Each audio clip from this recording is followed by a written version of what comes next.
A CRDC project completed a resilience assessment in 2016 looking at cotton farms, regions and the industry as a whole.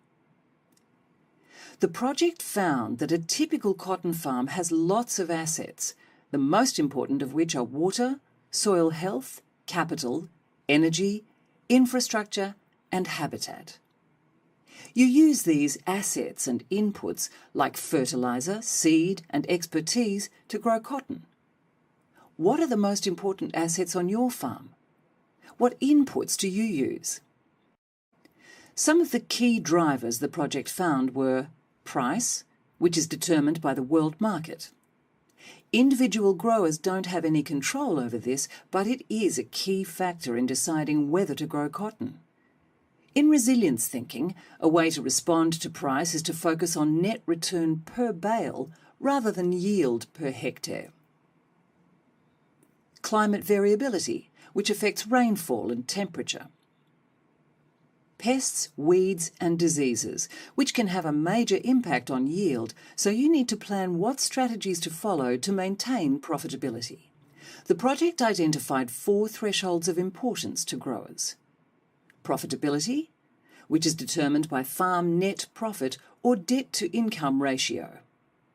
If the ratio is low, cotton won't be profitable. Water quality and quantity, whether there is enough water from rain and irrigation of sufficient quality. For example, it isn't too saline.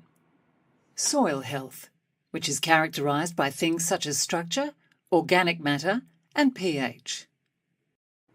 Habitat, which contributes to pest control and hence impacts on profitability and influences community support for cotton growing, otherwise known as social licence. Possible interventions that a cotton grower could consider were identified in the project. The first of these was profitability.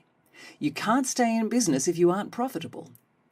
Examples of interventions to help maintain profitability are: audit your skills and those of your staff to identify any areas for improvement.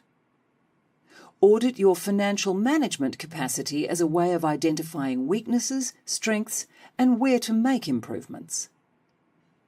Benchmark your financial performance by using comparative analysis or industry figures. The next interventions were to do with water quality and quantity. You can monitor water quality to avoid it affecting yield and profitability. And you can adopt BMP to maintain and improve water quality. For water quantity, interventions to maintain access include adopting BMP and investing in on-farm water use efficiency.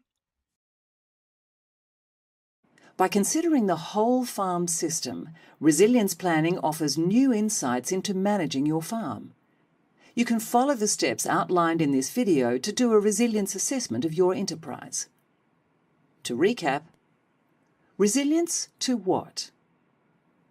What drivers and threats are influencing your system?